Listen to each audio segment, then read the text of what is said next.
ਸਤਿ ਸ਼੍ਰੀ ਅਕਾਲ। ਫਟਾਫਟ 100 ਦੇਖ ਰਹੇ ਸਾਰੇ ਦਰਸ਼ਕਾਂ ਦਾ ਸਵਾਗਤ। ਮੈਂ ਜਸਮੀਤ ਕੌਰ। ਦੇਸ਼ ਦੁਨੀਆ ਦੇ ਵਿੱਚ ਅੱਜ ਕੀ ਕੁਝ ਰਿਹਾ ਖਾਸ, ਮਨੋਰੰਜਨ, ਖੇਡ ਜਗਤ ਤੇ ਕਰਾਂਗੇ ਵਪਾਰ ਦੀ ਗੱਲ।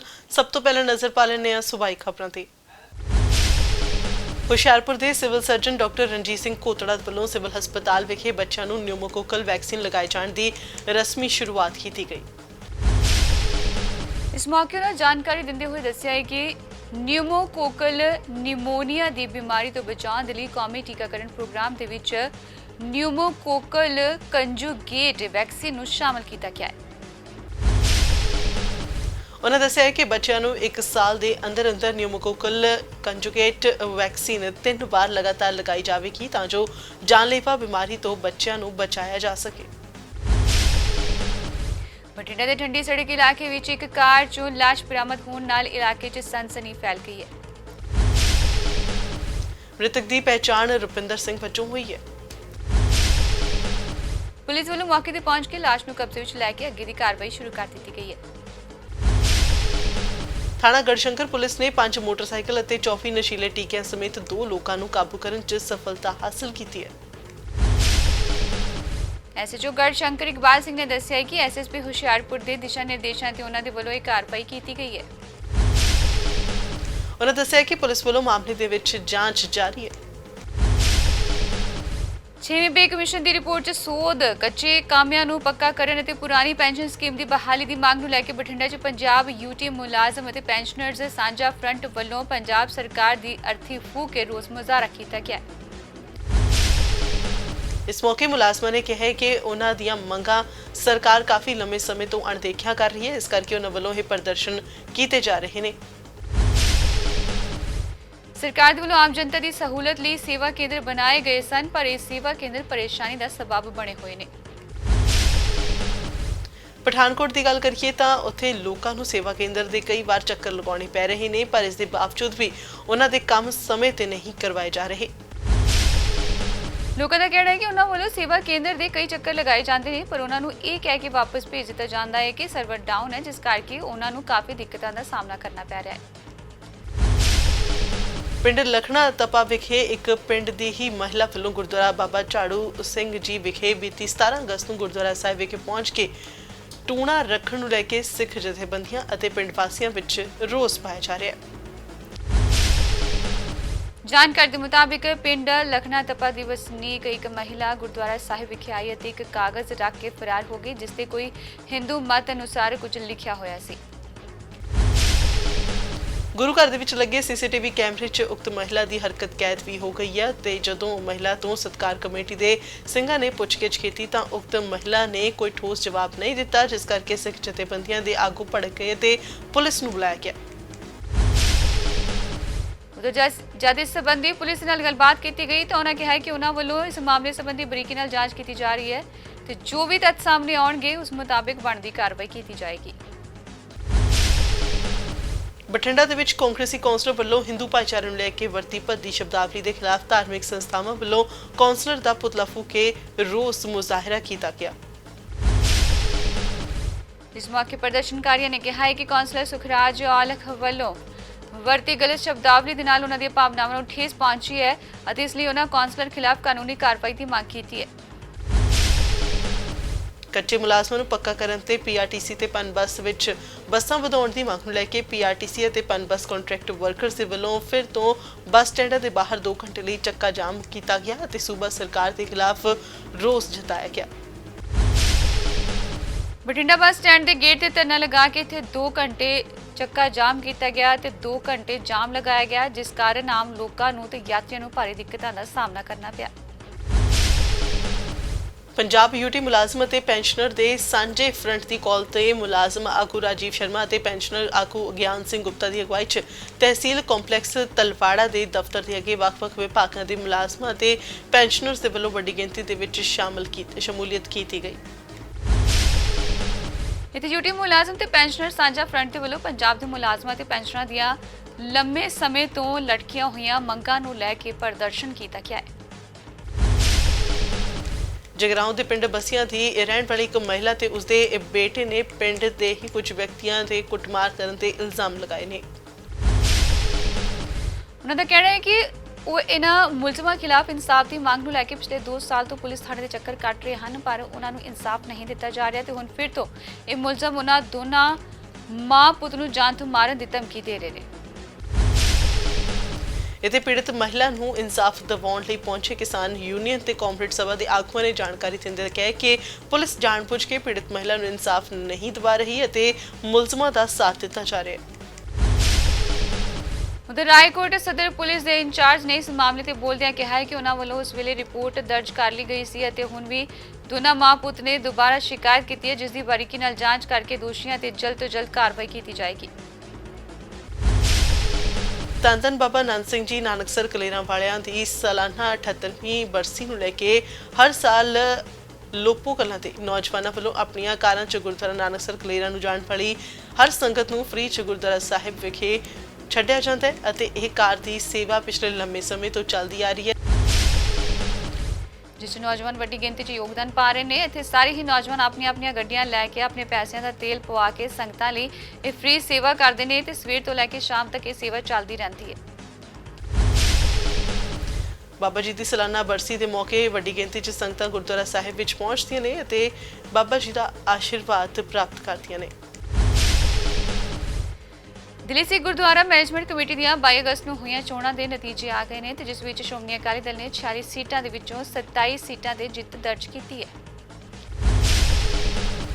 ਹਾਲਾਂਕਿ ਇਹਨਾਂ ਚੋਣਾਂ ਵਿੱਚ ਡੀਐਸਜੀਐਮਸੀ ਦੇ ਪ੍ਰਧਾਨ ਮਨਜਿੰਦਰ ਸਿਰਸਾ ਪੰਜਾਬੀ ਬਾਗ ਸੀਟ ਤੋਂ ਹਰਵਿੰਦਰ ਸਰਨਾ ਤੋਂ 500 ਦੇ ਜ਼ਿਆਦਾ ਵੋਟਾਂ ਦੇ ਫਰਕ ਦੇ ਨਾਲ ਹਾਰ ਗਏ ਅਤੇ ਵਾਰਡ ਨੰਬਰ 39 ਤੋਂ ਸ਼੍ਰੋਮਣੀ ਅਕਾਲੀ ਦਲ ਦੇ ਹਰਮੀਤ ਸਿੰਘ ਕਾਲਕਾ 786 ਵੋਟਾਂ ਦੇ ਨਾਲ ਜੇਤੂ ਰਹੇ ਨੇ।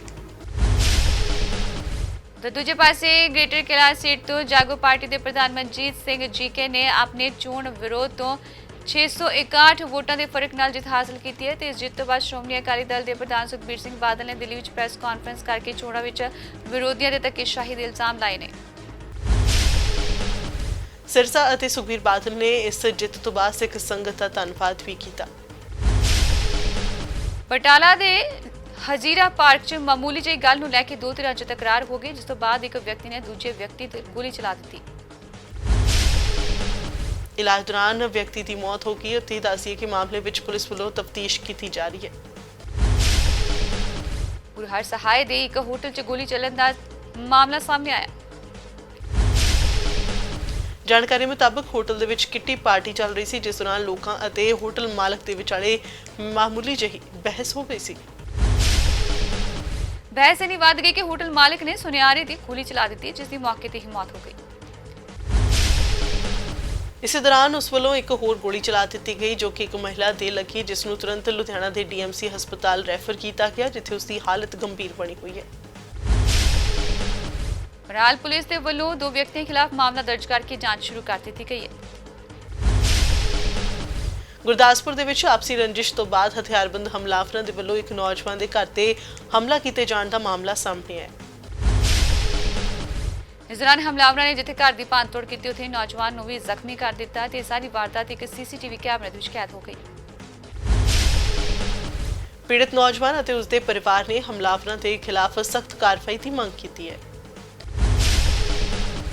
ਉਧਰ ਪੁਲਿਸ ਦੇ ਵੱਲੋਂ ਮੌਕੇ ਤੇ ਜਾਇਜ਼ਾ ਲੈਣ ਤੋਂ ਬਾਅਦ ਅੱਗੇ ਦੀ ਕਾਰਵਾਈ ਕੀਤੀ ਜਾ ਰਹੀ ਹੈ।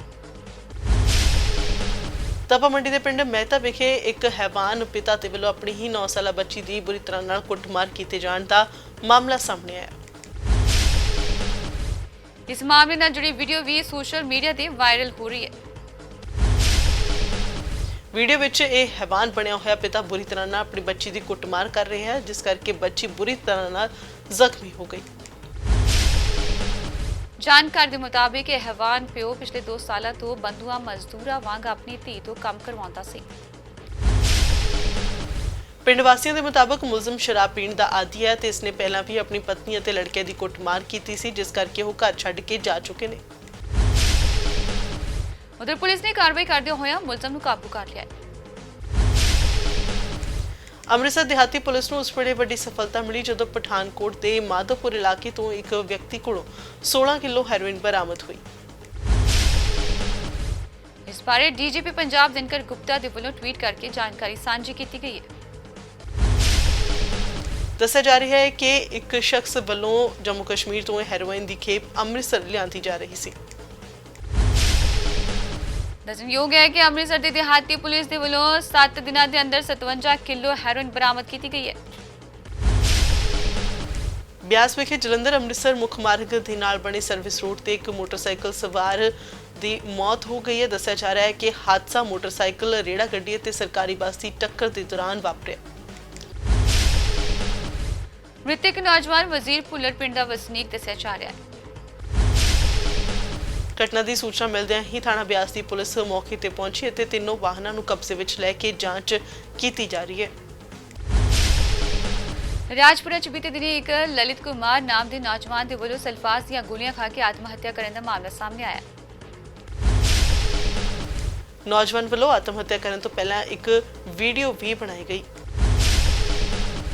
ਜਿਸ 'ਚੋਂ ਇੱਕ ਲੜਕੀ ਤੇ ਬਲੈਕਮੇਲ ਕਰਨ ਦੇ ਇਲਜ਼ਾਮ ਲਗਾ ਰਿਹਾ ਹੈ।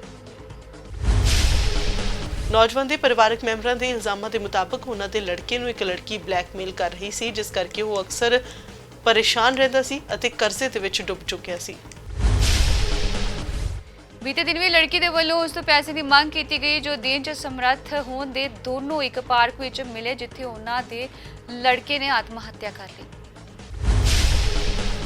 ਇਸ ਤੋਂ ਪਹਿਲਾਂ ਲੜਕੇ ਨੇ ਮੋਬਾਈਲ ਤੇ ਵੀਡੀਓ ਬਣਾ ਕੇ ਸਲਫਾਸ ਖਾ ਲੈਣ ਦੀ ਜਾਣਕਾਰੀ ਆਪਣੇ ਪਰਿਵਾਰ ਨੂੰ ਦਿੱਤੀ, ਜਿਸ ਤੋਂ ਬਾਅਦ ਲੜਕੇ ਨੂੰ ਪ੍ਰਾਈਵੇਟ ਹਸਪਤਾਲ ਲਿਜਾਇਆ ਗਿਆ, ਜਿੱਥੇ ਕਿ ਉਸ ਨੂੰ ਰਜਿੰਦਰਾ ਹਸਪਤਾਲ ਰੈਫਰ ਕੀਤਾ ਗਿਆ, ਪਰ ਉਸ ਵਕਤ ਤੱਕ ਉਸ ਦੀ ਮੌਤ ਹੋ ਚੁੱਕੀ ਸੀ। ਇਸ ਮਾਮਲੇ ਵਿੱਚ ਡੀਐਸਪੀ ਰਾਜਪੁਰਾ ਹਰਬੰਸ ਸਿੰਘ ਬੈਂਸ ਦੇ ਨਾਲ ਜਦੋਂ ਫੋਨ ਤੇ ਗੱਲਬਾਤ ਕੀਤੀ ਗਈ ਤਾਂ ਉਹਨਾਂ ਨੇ ਲੜਕੇ ਦੀ ਵਾਇਰਲ ਹੋਈ ਵੀਡੀਓ ਦੀ ਪੁਸ਼ਟੀ ਕਰਦਿਆਂ ਲੜਕੇ ਦੀ ਮੌਤ ਹੋ ਜਾਣ ਦੀ ਕਲਾਕੀ ਤੇ ਕਿਹਾ ਕਿ ਮੁਲਜ਼ਮਾਂ ਖਿਲਾਫ ਬਣਦੀ ਕਾਰਵਾਈ ਕੀਤੀ ਜਾਏਗੀ। ਨੰਗਲ ਦੇ ਵਿੱਚ 35 ਸਾਲਾ ਔਰਤ ਦਾ ਬੇਰਹਿਮੀ ਦੇ ਨਾਲ ਕਤਲ ਕਰ ਦਿੱਤਾ ਗਿਆ। ਪਤਨੀ ਦੇ ਸਿਰ ਤੇ ਹਥੌੜਾ ਮਾਰ ਕੇ ਵਾਰਦਾਤ ਨੂੰ ਅੰਜਾਮ ਦਿੱਤਾ ਗਿਆ ਹੈ। ਪੁਲਿਸ ਮੁਤਾਬਕ ਮ੍ਰਿਤਕਾ 7 ਮਹੀਨੇ ਤੋਂ ਆਪਣੇ ਪੇਕੇ ਪਰਿਵਾਰ ਦੇ ਨਾਲ ਰਹਿ ਰਹੀ ਸੀ ਅਤੇ 5 ਦਿਨ ਪਹਿਲਾਂ ਉਹ ਆਪਣੇ ਬੱਚਿਆਂ ਨੂੰ ਮਿਲਣ ਲਈ ਆਈ ਸੀ। ਉਹਨਾਂ ਦੱਸਿਆ ਕਿ ਪਤੀ ਵਿਦੇਸ਼ ਤੋਂ ਆਇਆ ਸੀ ਅਤੇ ਉਸ ਵੱਲੋਂ ਅਕਸਰ ਪਤਨੀ ਦੇ ਨਾਲ ਕੁੱਟਮਾਰ ਕੀਤੀ ਜਾਂਦੀ ਸੀ। ਫਿਲਹਾਲ ਪੁਲਿਸ ਨੇ ਮਾਮਲੇ ਦੇ ਵਿੱਚ ਮੁਲਜ਼ਮ ਨੂੰ ਗ੍ਰਿਫਤਾਰ ਕਰ ਲਿਆ ਤੇ ਅਗਲੀ ਕਾਰਵਾਈ ਸ਼ੁਰੂ ਕਰ ਦਿੱਤੀ ਗਈ ਹੈ। ਤਾਲਿਬਾਨ ਦੇ ਕਬਜ਼ੇ ਤੋਂ ਬਾਅਦ ਅਫਗਾਨਿਸਤਾਨ 'ਚ ਦਹਿਸ਼ਤ ਦਾ ਮਾਹੌਲ ਹੈ ਤੇ ਇਸੇ ਦੌਰਾਨ ਵੱਖ-ਵੱਖ ਦੇਸ਼ਾਂ ਤੋਂ ਅਫਗਾਨਿਸਤਾਨ 'ਚ ਕੰਮ ਕਰਨ ਗਏ ਵਿਅਕਤੀਆਂ ਨੂੰ ਉਹਨਾਂ ਦੇ ਸਬੰਧਿਤ ਦੇਸ਼ਾਂ ਦੀਆਂ ਸਰਕਾਰਾਂ ਦੇ ਵੱਲੋਂ ਦੇਸ਼ ਵਾਪਸ ਲਿਆਂਦਾ ਜਾ ਰਿਹਾ ਹੈ। ਇਸੇ ਤਰ੍ਹਾਂ ਹੁਸ਼ਿਆਰਪੁਰ ਦੇ ਕਸਬਾ ਹਰਿਆਣਾ ਦੇ ਅਧੀਨ ਆਉਂਦੇ ਪਿੰਡ ਬਾਬੂਦੀਨ ਦਾ ਰਹਿਣ ਵਾਲਾ ਨੌਜਵਾਨ ਕੁਲਦੀਪ ਸਿੰਘ ਵੀ ਆਪਣੇ ਘਰ ਵਾਪਸ ਪਰਤਿਆ। ਇਹ ਨੌਜਵਾਨ ਅਫਗਾਨਿਸਤਾਨ ਦੇ ਕਾਬੁਲ ਦੇ ਵਿੱਚ ਸਥਿਤ ਅਮਰੀਕਾ ਦੀ ਐਮਬੈਸੀ ਦੇ ਵਿੱਚ ਪਲੰਬਰ ਦਾ ਕੰਮ ਕਰਦਾ ਸੀ। ਵਾਪਸ ਪਰਤਣ ਤੋਂ ਬਾਅਦ ਉਸਨੇ ਦੱਸਿਆ ਕਿ ਕਾਬੁਲ ਦੇ ਵਿੱਚ ਹਾਲਾਤ ਬੇहद ਤਣਾਅਪੂਰਨ ਬਣੇ ਹੋਏ ਨੇ। ਇੱਕ ਨਜ਼ਰ ਪਾ ਲੈਂਦੇ ਹਾਂ ਰਾਸ਼ਟਰੀ ਖਬਰਾਂ ਤੇ। ਭਾਰਤ ਸਰਕਾਰ ਲਗਾਤਾਰ ਅਫਗਾਨਿਸਤਾਨ ਤੋਂ ਆਪਣੇ ਨਾਗਰਿਕਾਂ ਨੂੰ ਲੈ ਕੇ ਆਉਣ ਦਾ ਕੰਮ ਕਰ ਰਹੀ ਹੈ ਤੇ ਮੰਗਲਵਾਰ ਨੂੰ 78 ਲੋਕਾਂ ਨੂੰ ਭਾਰਤ ਲਿਆਂਦਾ ਗਿਆ, ਜਿਨ੍ਹਾਂ ਦੇ ਵਿੱਚੋਂ 16 ਲੋਕ ਕੋਰੋਨਾ ਪੋਜ਼ਿਟਿਵ ਪਾਏ ਗਏ ਨੇ। ਕੇਂਦਰੀ ਮੰਤਰੀ ਹਰਦੀਪ ਪੁਰੀ ਵੀ ਇਨਫੈਕਟਡ ਦੇ ਸੰਪਰਕ ਵਿੱਚ ਆਏ ਸਨ ਅਤੇ ਪੋਜ਼ਿਟਿਵ ਪਾਏ ਗਏ ਸਾਰੇ ਇਨਫੈਕਟਡ ਬਿਨਾਂ ਲੱਛਣਾਂ ਵਾਲੇ ਮਰੀਜ਼ ਸਨ ਅਤੇ ਸਾਰਿਆਂ ਨੂੰ ਕੁਆਰੰਟਾਈਨ ਕਰ ਦਿੱਤਾ ਗਿਆ।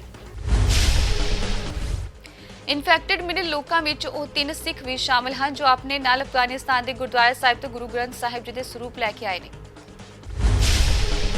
ਗੁਜਰਾਤ ਸਰਕਾਰ ਨੇ ਨਵੇਂ ਧਰਮ ਪਰਿਵਰਤਨ ਰੋਕੂ ਕਾਨੂੰਨ ਦੇ ਮੁੱਦੇ ਤੇ ਹਾਈ ਕੋਰਟ ਦਾ ਰੁਖ ਕੀਤਾ। ਸਰਕਾਰ ਨੇ ਅਦਾਲਤ ਨੂੰ ਹਾਲ ਹੀ ਵਿੱਚ ਦਿੱਤੇ ਗਏ ਉਸ ਹੁਕਮ ਵਿੱਚ ਸੋਧ ਕਰਨ ਦੀ ਬੇਨਤੀ ਕੀਤੀ ਹੈ ਜਿਸ ਤਹਿਤ ਧਰਮ ਪਰਿਵਰਤਨ ਰੋਕੂ ਕਾਨੂੰਨ ਦੀ ਧਾਰਾ 5 ਤੇ ਰੋਕ ਲਾਈ ਗਈ ਹੈ। ਰੁਕ ਕਰਦੇ ਹਾਂ ਅੰਤਰਰਾਸ਼ਟਰੀ ਖਬਰਾਂ ਦੇ ਵੱਲ। G7 ਦੇਸ਼ Britain, Canada, France, Germany, Italy, Japan ਅਤੇ ਅਮਰੀਕਾ ਤਾਲਿਬਾਨ ਦੀ ਅਗਵਾਈ ਵਾਲੀ ਅਫਗਾਨ ਸਰਕਾਰ ਨੂੰ ਮਾਨਤਾ ਦੇਣ ਅਤੇ ਸ਼ਰਤਾਂ ਤੇ ਉਸ ਨਾਲ ਕੰਮ ਕਰਨ ਲਈ ਰਾਜ਼ੀ ਹੋ ਗਏ ਨੇ। ਉਂਝ G7 ਦੇਸ਼ ਅਫਗਾਨਿਸਤਾਨ ਤੋਂ 31 ਅਗਸਤ ਤੱਕ ਫੌਜੀ ਦੀ ਵਾਪਸੀ ਦੀ ਸਮਾਂ ਹੱਦ ਵਧਾਉਣ ਦੇ ਲਈ ਰਾਸ਼ਟਰਪਤੀ ਜੋ ਬਾਈਡਨ ਨੂੰ ਮਨਾਉਣ ਵਿੱਚ ਅਸਫਲ ਰਹੇ। G7 ਦੇ ਦੇਸ਼ਾਂ ਦੇ ਨੇਤਾਵਾਂ ਨੇ ਵਰਚੁਅਲ ਗੱਲਬਾਤ ਵਿੱਚ ਜੋ ਬਾਈਡਨ ਦੇ ਇਸ ਗੱਲ ਦੇ ਉੱਤੇ ਜ਼ੋਰ ਦਿੱਤਾ ਹੈ ਕਿ ਅਮਰੀਕਾ ਤੇ ਉਸ ਦੇ ਨੇੜਲੇ ਸਹਿਯੋਗੀ ਅਫਗਾਨਿਸਤਾਨ ਅਤੇ ਤਾਲਿਬਾਨ ਦੇ ਭਵਿੱਖ ਦੀ ਕਾਰਵਾਈ ਵਿੱਚ ਇਕੱਠੇ ਖੜੇ ਰਹਿਣਗੇ, ਪਰ ਉਹਨਾਂ ਨੇ ਉੱਥੇ ਲੋਕਾਂ ਨੂੰ ਕੱਢਣ ਲਈ ਅਤੇ ਸਮਾਂ ਦੇਣ ਲਈ ਉਹਨਾਂ ਦੀ ਜੋ ਬੇਨਤੀ ਸੀ ਉਸ ਨੂੰ ਠੁਕਰਾ ਦਿੱਤਾ ਹੈ। ਅਮਰੀਕੀ ਕਾਂਗਰਸ ਦੇ 2 ਮੈਂਬਰ ਅਫਗਾਨਿਸਤਾਨ ਦੇ ਵਿੱਚ ਹਫੜਾ-ਦਫੜੀ ਵਾਲੀ ਸਥਿਤੀ ਦਰਮਿਆਨ ਬਿਨਾਂ ਕਿਸੇ ਸੂਚਨਾ ਦੇ ਕਾਬੁਲ ਹਵਾਈ ਅੱਡੇ ਤੇ ਪਹੁੰਚ ਗਏ, ਜਿਸ ਦੇ ਕਾਰਨ ਵਿਦੇਸ਼ ਵਿਭਾਗ ਅਤੇ ਅਮਰੀਕੀ ਫੌਜ ਮੁਲਾਜ਼ਮਾਂ ਨੂੰ ਉਹਨਾਂ ਨੂੰ ਸੁਰੱਖਿਆ ਤੇ ਸੂਚਨਾ ਮੁਹੱਈਆ ਕਰਵਾਉਣ ਦੇ ਲਈ ਸੋਮੇ ਲਗਾਉਣੇ ਪਏ। ਸੈਂਟ ਮੋਲਟਨ ਅਤੇ ਪੀਟਰ ਸੀਜ਼ਰ ਚਾਰਟਰ ਜਹਾਜ਼ ਦੇ ਰਾਹੀਂ ਗਏ ਅਤੇ ਵਾਪਸ ਪਰਤ ਆਏ ਅਤੇ ਇਸ ਦੌਰਾਨ ਉਹ ਕਈ ਘੰਟੇ ਤੱਕ ਕਾਬੁਲ ਹਵਾਈ ਅੱਡੇ ਤੇ ਰਹੇ। ਇਸ ਨਾਲ ਅਧਿਕਾਰੀਆਂ ਨੇ ਸ਼ਿਕਾਇਤ ਕੀਤੀ ਕਿ ਦੋਵਾਂ ਵੱਲੋਂ ਲਈਆਂ ਗਈਆਂ ਸੀਟਾਂ ਦੀ ਵਰਤੋਂ ਦੂਜੇ ਅਮਰੀਕੀ ਜਾਂ ਦੇਸ਼ ਛੱਡਣ ਵਾਲੇ ਹੋਰ ਵਿਅਕਤੀਆਂ ਵੱਲੋਂ ਕੀਤੀ ਜਾ ਸਕਦੀ ਸੀ। ਵਪਾਰ ਜਗਤ 'ਚ ਕਿਹੜੇ ਉਤਾਰ ਚੜ੍ਹਾਅ ਕਿਸ ਨੂੰ ਹੈ ਨੁਕਸਾਨ, ਕੌਣ ਰਿਹਾ ਫਾਇਦੇ 'ਚ, ਜਾਣਦੇ ਹਾਂ ਬਿਜ਼ਨਸ ਨਿਊਜ਼ 'ਚ। ਸਰਕਾਰ 에ਅਰ ਇੰਡੀਆ ਦੀ ਨਿੱਜੀਕਰਨ ਤੋਂ ਪਹਿਲਾਂ ਇਸ ਦੇ ਕਰਮਚਾਰੀਆਂ ਦੀਆਂ ਪ੍ਰਮੁੱਖ ਮੰਗਾਂ ਨੂੰ ਮੰਨਣ ਦੇ ਲਈ ਤਿਆਰ ਹੋ ਗਈ ਹੈ। ਸਰਕਾਰੀ ਕਰਮਚਾਰੀ ਭਵਿੱਖ ਨਿਧੀ ਦੇ ਕੰਪਨੀ ਦੇ ਮਲਕੀਅਤ ਵਾਲੇ ਟਰਸਟਾਂ ਨੂੰ ਕਰਮਚਾਰੀ ਭਵਿੱਖ ਨਿਧੀ ਸੰਗਠਨ EPFO ਵਿੱਚ ਟ੍ਰਾਂਸਫਰ ਕਰਨ ਦੇ ਕਰਕੇ ਸਿਕਿਉਰਿਟੀਜ਼ ਦੀ ਵਿਕਰੀ ਨਾਲ ਹੋਣ ਵਾਲੇ ਨੁਕਸਾਨ ਦੀ ਭਰਪਾਈ ਵੀ ਕਰੇਗੀ। ਇਸ ਦੇ ਨਾਲ ਉਹਨਾਂ ਨੇ ਕੇਂਦਰ ਸਰਕਾਰ ਸਿਹਤ ਯੋਜਨਾ 'ਚ ਸ਼ਾਮਲ ਕਰਕੇ ਉਹਨਾਂ ਦੀਆਂ ਛੁੱਟੀਆਂ ਦੇ ਬਦਲੇ 'ਚ ਉਹਨਾਂ ਨੂੰ ਨਗਦ ਰਾਸ਼ੀ ਦਾ ਭੁਗਤਾਨ ਕਰੇਗੀ। ਚੀਨ ਜੋ ਦੁਨੀਆ ਦੇ ਵੱਖ-ਵੱਖ ਦੇਸ਼ਾਂ ਨੂੰ ਕਰਜ਼ੇ ਦਿੰਦਾ ਹੈ, ਉਹ ਇਸ ਮਾਮਲੇ ਵਿੱਚ ਦੁਨੀਆ ਦੇ ਵਿੱਚ ਸਭ ਦੇਸ਼ਾਂ ਤੋਂ ਅੱਗੇ ਹੈ ਅਤੇ ਇਸ ਵੱਲੋਂ ਕਰਜ਼ੇ ਦੇਣ ਦੇ ਜੋ ਨਿਯਮ ਹਨ ਉਹਨਾਂ ਪ੍ਰਤੀ ਉਹ ਇੱਕ ਅਜਿਹੀ ਸਿਕਰੇਸੀ ਰੱਖਦਾ ਹੈ ਜਿਸ ਕਰਕੇ ਕਰਜ਼ਾ ਲੈਣ ਵਾਲੇ ਦੇਸ਼ਾਂ ਨੂੰ ਕਈ ਵਾਰ ਭਾਰੀ ਮੁਸ਼ਕਲ ਦਾ ਸਾਹਮਣਾ ਕਰਨਾ ਪੈ ਜਾਂਦਾ ਹੈ। ਜਿਨ੍ਹਾਂ ਦੇਸ਼ਾਂ ਨੂੰ ਚੀਨ ਕਰਜ਼ੇ ਦਿੰਦੇ ਹੈ ਪ੍ਰਤੀ ਉਹ ਜਿਨ੍ਹਾਂ ਨਿਯਮਾਂ ਅਤੇ ਸ਼ਰਤਾਂ ਦੀ ਪਾਲਣਾ ਕਰਦਾ ਹੈ ਉਹ ਬੇहद ਔਖੀਆਂ ਹਨ। ਚੀਨ ਨੇ ਕਰਜ਼ਾ ਲੈਣ ਵਾਲੇ ਦੇਸ਼ਾਂ ਨੂੰ ਕਿਹਾ ਹੋਇਆ ਹੈ ਕਿ ਉਹ ਕਰਜ਼ੇ ਸੰਬੰਧੀ ਸ਼ਰਤਾਂ ਨੂੰ ਆਪਣੇ ਤੱਕ ਹੀ ਸੀਮਿਤ ਰੱਖਣਗੇ। ਇੱਕ ਨਜ਼ਰ ਬਾਲੀਵੁੱਡ ਗੱਪਸ਼ਪ ਦੇ ਵੱਲ। ਬਾਲੀਵੁੱਡ ਅਦਾਕਾਰਾ ਪਰਿਣੀਤੀ ਚੋਪੜਾ ਨੇ ਆਪਣੇ ਇੰਸਟਾਗ੍ਰਾਮ ਹੈਂਡਲ ਤੇ ਆਸਕ ਮੀ ਐਨੀਥਿੰਗ ਸੈਸ਼ਨ ਆਯੋਜਿਤ ਕੀਤਾ। ਇਸ ਦੌਰਾਨ ਪਰਿਣੀਤੀ ਪ੍ਰਸ਼ੰਸਕਾਂ ਦੇ ਨਾਲ ਗੱਲ ਕਰਨ ਦੀ ਮੂਡ ਦੇ ਵਿੱਚ ਨਜ਼ਰ ਆਈ। ਉਹ ਪ੍ਰਸ਼ੰਸਕਾਂ ਦੇ ਵੱਲੋਂ ਪੁੱਛੇ ਗਏ ਹਰ ਸਵਾਲ ਦਾ ਜਵਾਬ ਵੀ ਦੇ ਰਹੀ ਸੀ। ਪਰਿਣੀਤੀ ਚੋਪੜਾ ਦੀ ਇੱਕ ਪ੍ਰਸ਼ੰਸਕ ਨੇ ਉਸਨੂੰ ਆਸਕ ਮੀ ਐਨੀਥਿੰਗ ਸੈਸ਼ਨ 'ਚ ਪੁੱਛਿਆ ਹੈ ਕਿ ਰਣਵੀਰ ਸਿੰਘ ਪਿਤਾ ਬਣ ਗਏ ਨੇ, ਜਿਸ ਦੇ ਲਈ ਅਦਾਕਾਰਾ ਨੇ ਰਣਵੀਰ ਨੂੰ ਟੈਗ ਕੀਤਾ ਤੇ ਉਸ ਦੀ ਪੁਸ਼ਟੀ ਕਰਨ ਲਈ ਕਿਹਾ। ਪਰਿਣੀਤੀ ਨੇ ਲਿਖਿਆ ਹੈ ਕਿ ਰਣਵੀਰ ਸਿੰਘ ਕਿਰਪਾ ਕਰਕੇ ਇਸ ਦੀ ਪੁਸ਼ਟੀ ਕਰੋ। ਇਸ ਸਵਾਲ ਤੋਂ ਸਪਸ਼ਟ ਹੈ ਕਿ ਅਦਾਕਾਰ ਨੇ ਪ੍ਰਸ਼ੰਸਕ ਰਣਵੀਰ ਦੇ ਪਿਤਾ ਬਣਨ ਦੀ ਬੇਸਬਰੀ ਦੇ ਨਾਲ ਉਡੀਕ ਕਰਦੇ ਹੋਏ ਨਜ਼ਰ ਆ ਰਹੇ। ਪੰਜਾਬੀ 뮤직 ਇੰਡਸਟਰੀ ਦੇ ਵਿੱਚ ਇਸ ਸਮੇਂ ਐਲਬਮ ਰਿਲੀਜ਼ ਕਰਨ ਦਾ ਸਿਲਸਿਲਾ ਚੱਲ ਰਿਹਾ ਹੈ ਤੇ ਇਸ ਦੇ ਨਾਲ ਹੀ ਇਹਨਾਂ ਐਲਬਮਾਂ ਜ਼ਰੀਏ ਨਵੀਆਂ ਕੋਲੈਬੋਰੇਸ਼ਨ ਵੀ ਦੇਖਣ ਨੂੰ ਮਿਲ ਰਹੀਆਂ ਨੇ। ਅਜਿਹੀ ਇੱਕ ਹੋਰ ਨਵੀਂ ਕੋਲੈਬੋਰੇਸ਼ਨ ਜਲਦ ਹੀ ਲੋਕਾਂ ਨੂੰ ਵੇਖਣ ਨੂੰ ਮਿਲ ਸਕਦੀ ਹੈ ਜੋ ਕਿਸੇ ਹੋਰ ਦੀ ਨਹੀਂ ਸਗੋਂ ਪੰਜਾਬੀ ਗਾਇਕ ਅਤੇ ਗੀਤਕਾਰ ਹੈਪੀ ਰਾਏਕੋਟੀ ਅਤੇ ਗਾਇਕ ਸੱਜਣ ਅਦੀਪ ਦੀ ਹੈ। ਰੁਕ ਕਰਦੇ ਹਾਂ ਖੇਡ ਦੇ ਮੈਦਾਨ ਦੇ ਵੱਲ।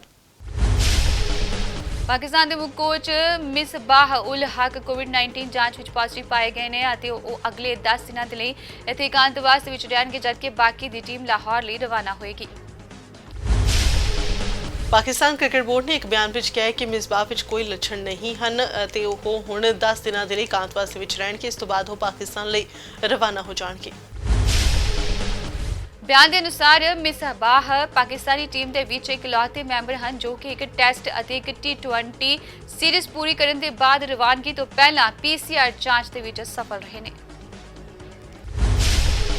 ਖੇਡ ਮੰਤਰੀ ਅਨੁਰਾਗ ਠਾਕੁਰ ਨੇ ਉਹਨਾਂ ਭਾਰਤੀ ਖਿਡਾਰੀਆਂ ਨਾਲ ਮੁਲਾਕਾਤ ਕੀਤੀ ਜੋ ਨੈਰੋਬੀ ਦੇ ਵਿੱਚ ਅੰਡਰ 20 ਵਿਸ਼ਵ ਐਥਲੈਟਿਕਸ ਚੈਂਪੀਅਨਸ਼ਿਪ ਵਿੱਚ ਹਿੱਸਾ ਲੈ ਕੇ ਪਰਤੇ ਨੇ।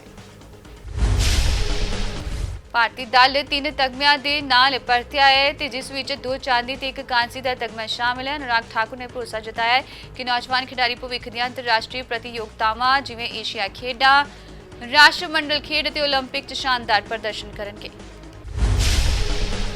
ਫਟਾਫਟ 100 ਦੇ ਵਿੱਚ ਅੱਜ ਬਸ ਇਹ ਨਹੀਂ, ਮੈਨੂੰ ਇਜਾਜ਼ਤ, ਧੰਨਵਾਦ।